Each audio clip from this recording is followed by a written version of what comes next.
Hello student, कैसे हैं आप सभी लोग। मैं एजुकेशन डिपार्टमेंट से चित्रा मिश्रा। आज हम प्रयोजनवाद के बारे में आप लोगों को बताएंगे। प्रयोजनवाद क्या है। इससे पहले लास्ट वीडियो में हमने आपको आदर्शवाद बताया, प्रकृतिवाद बताया, यथार्थवाद, अब ये प्रयोजनवाद। प्रयोजनवाद को प्रयोगवाद भी कहते हैं। प्रयोजनवाद के अर्थ में इंग्लिश में प्रैग्मेटिज्म और हिंदी में प्रयोजनवाद। प्रैग्माटिज्मवाद, प्रैग्मा प्रयोजन, इसको दो भागों में बांटा गया है। यूनानी भाषा में इसको भी बांटा गया है, ग्रीक भाषा। प्रयोजनवाद को प्रैग्मेटिज्म भी कहते हैं, जिसकी उत्पत्ति ग्रीक भाषा यानी यूनानी भाषा की प्रेग्मा अथवा यूनानी शब्द प्रैग्माटिकोस से हुई है। प्रैग्मा का अर्थ है किया गया कार्य, किया गया काम या प्रभावपूर्ण कार्य। प्रैग्माटिकोस का अर्थ है व्यवहारिकता या व्यवहार। इसलिए प्रयोगवाद का अर्थ है व्यवहारिक क्रिया। इसको उपयोगितावाद, व्यवहारवाद, फलकवाद आदि शब्दों से भी जाना जाता है। इसके क्या क्या नाम है? प्रयोजनवाद, उपयोगितावाद, प्रयोगवाद, व्यवहारवाद, फलकवाद। अब इसकी परिभाषा विलियम जेम्स के अनुसार समझेंगे कि क्या बताया विलियम जेम्स ने। विलियम जेम्स ने बताया है प्रयोजनवाद मस्तिष्क का स्वभाव और दृष्टिकोण है। ये समय और विचारों की प्रकृति का सिद्धांत है और अंतिम रूप से यह वास्तविकता संबंधी सिद्धांत है। प्रयोजनवाद के प्रकार या रूप।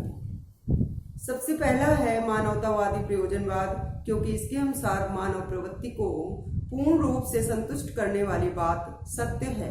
दूसरा है प्रयोगवादी प्रयोजनवाद। प्रयोगवादी प्रयोजनवाद में क्या बताया गया है? जिस बात को प्रयोग से सत्य सिद्ध किया जा सकता है वही सत्य है। तीसरा है जीव विज्ञानवादी प्रयोजनवाद। इसके प्रमुख प्रतिनिधि अमेरिका के प्रोफेसर जॉन डीबी थे। चौथा है नाम रूपवादी प्रयोजनवादी।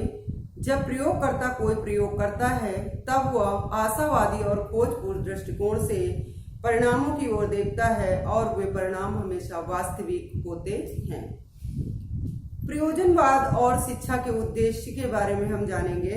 सबसे पहला है नवीन मूल्यों एवं आदर्शों का निर्धारण बालक के लिए। नवीन मूल्यों यानी नए मूल्यों का निर्माण और एवं आदर्शों का निर्धारण बालक के लिए। दूसरा है गतिशीलता का विकास। जो जीवन दैनिक दिनचर्या है उसमें गतिशीलता का विकास होना चाहिए। जो भी क्रियाएं हैं वो गतिशील होनी चाहिए। तीसरा है उचित अनुभव प्राप्त करना। उचित अनुभव प्राप्त करना। चौथा है सामाजिक कुशलता का विकास। पांचवा है लोकतंत्रीय जीवन के लिए शिक्षा। जॉन डीबी ने सामाजिक कुशलता को भी प्रमुखता दी है, सामाजिकता को प्रमुखता दी है, लोकतंत्रीय जीवन के लिए शिक्षा को बताया है। और इसके बाद हम तत्पश्चात देखेंगे कि प्रयोजनवाद और पाठ्यक्रम। प्रयोजनवाद ने पाठ्यक्रम को क्या बताया है इसके बारे में हम बताते हैं। सबसे पहला है व्यवहारिकता का सिद्धांत। व्यवहारिकता का सिद्धांत पाठ्यक्रम में भाषा, विज्ञान, गणित, भूगोल, इतिहास, शाब्दिक प्रशिक्षण, स्वास्थ्य विज्ञान आदि को स्थान पाना चाहिए, जो व्यवहारिक जीवन में और समस्याओं को हल करने में सहयोग प्रदान करे।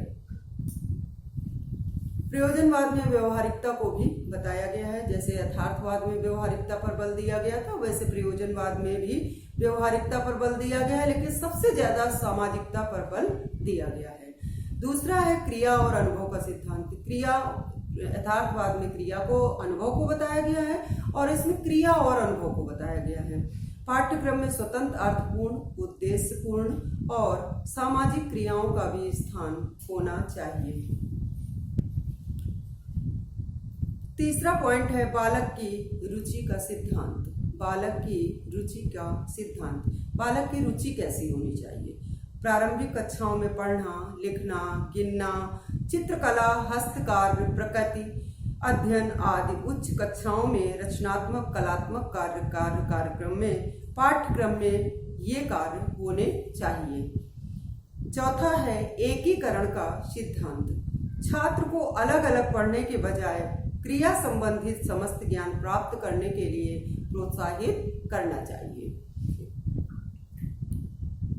फिर इसके बाद प्रयोजनवाद में शिक्षण विधियां क्या हैं, क्या प्रयोजनवाद ने शिक्षण विधियों के बारे में बताया है। सबसे पहला पॉइंट, अनुभव से सीखना व करके सीखना। अनुभव से सीखना व करके सीखना, जैसे यथार्थवाद में बताया गया, अनुभव और क्रिया पर भी बल दिया गया, व्यवहार पर भी बल दिया गया। इसमें क्रिया अनुभव से सीखना या करके सीखना बताया गया। दूसरा है उद्देश्यपूर्ण प्रक्रिया से शिक्षा को प्राप्त करना। कोई उद्देश्य होना चाहिए। किसी भी तरह का किसी भी क्षेत्र में अगर हम कोई भी कार्य कर रहे हैं तो उसको पहले उद्देश्य निर्धारित करना चाहिए कि हमारे लिए ये सकारात्मक प्रभाव डालेगा, अन्यथा नहीं। तो पहले उद्देश्यपूर्ण प्रक्रिया से शिक्षा को प्राप्त करना चाहिए। तीसरा है एकीकरण से शिक्षा प्राप्त करना। सबसे अच्छी शिक्षण विधि है एकीकरण। व्यक्ति अपने व्यक्तिगत ढंग से उस शिक्षा को प्राप्त करें। सामूहिकता को नहीं बताया गया, इसमें एकीकरण पर बल दिया गया। चौथा है योजना पद्धति, जो कि किलपैट्रिक ने बताई है। योजना पद्धति के जो जनक हैं वो किलपैट्रिक हैं। योजना पद्धति किलपैट्रिक महोदय ने एक नवीन शिक्षण विधि का प्रतिपादन किया।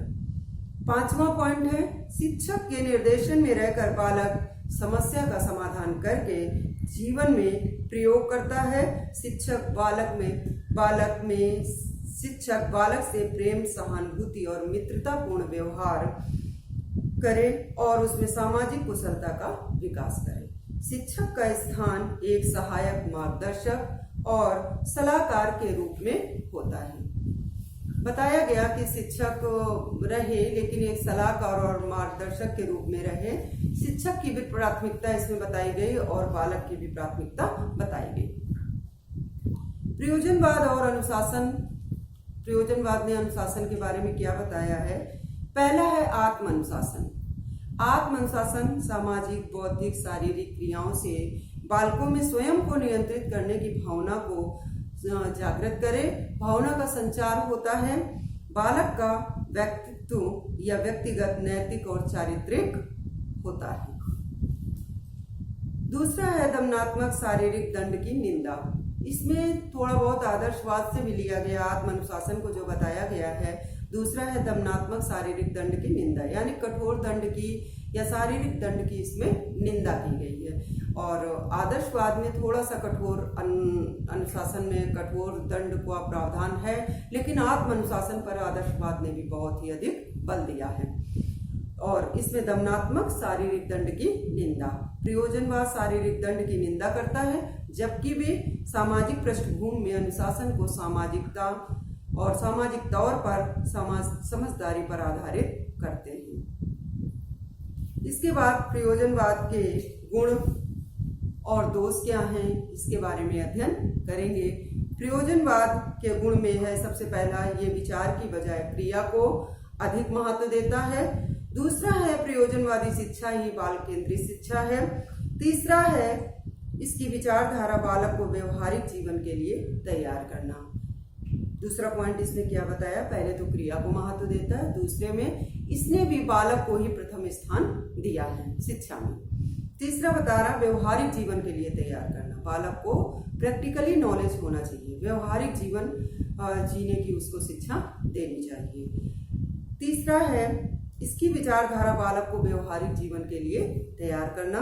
चौथा है विद्यालय को एक छोटे समाज के रूप में स्वीकार किया गया है। विद्यालय को एक छोटे समाज, लघु समाज बोला गया है। विद्यालय को लघु समाज, ये किसने कहा है, जॉन डेवी ने बताया, प्रोफेसर जॉन डेवी ने बताया है।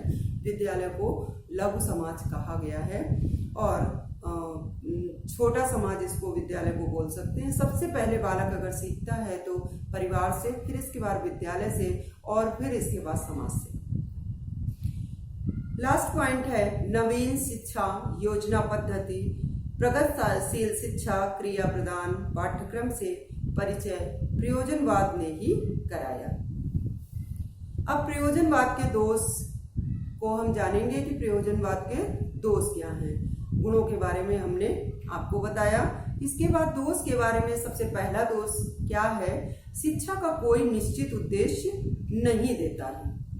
कोई निश्चित उद्देश्य नहीं है, बता रहा है अपनी बातें कि ऐसे से ऐसा होना चाहिए, ऐसे से ऐसा होना चाहिए, लेकिन उसको विश्लेषीकृत नहीं किया है। इसके बारे में ये बता रहे हैं कि शिक्षा का कोई निश्चित उद्देश्य नहीं देता है। दूसरा है, इसकी मान्यता है कि वो ही सत्य है जो कि उपयोगी परिणाम दे।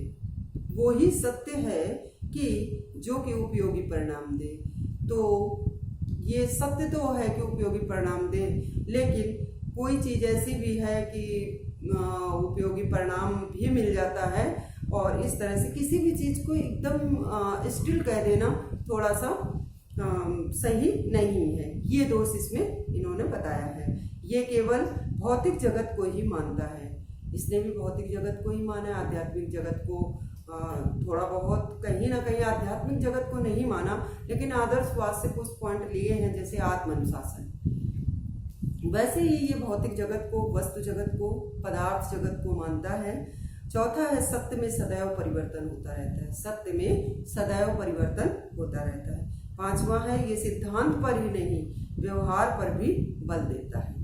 यह सिद्धांत पर ही नहीं व्यवहार पर बल देता है, यानी सिद्धांत पर नहीं व्यवहार पर ज्यादा बल देता है, जबकि व्यवहार के साथ साथ सैद्धांतिक प्रक्रिया भी अपनाई जानी चाहिए। ये इसके दोष बताए। और जो थोड़ा हम प्रयोजनवाद के बारे में कुछ पॉइंट्स क्लियर करेंगे। सबसे पहला, न्यूनतम नवीन मूल्य। दूसरा है सामाजिक, शारीरिक और जनतांत्रिक गुणों का विकास। तीसरा है, ईश्वर की सत्ता को मानते हैं यदि इनमें मानव की आवश्यकताओं की पूर्ति हो। चौथा है, तीसरा है, उपयोगिता और व्यवहारिकता के सिद्धांतों पर निर्भर है।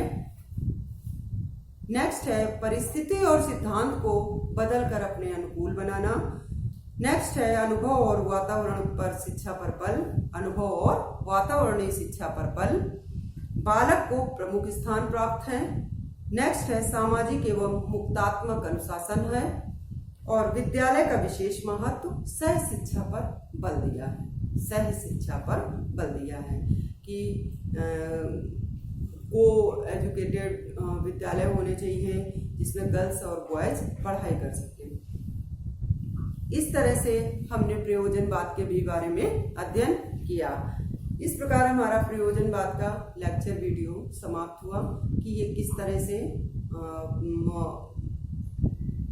जो आपने इन सब चीज़ों को सुना, ये लेक्चर वीडियो समाप्त हुआ और हम अगले वीडियो में फिर मिलेंगे।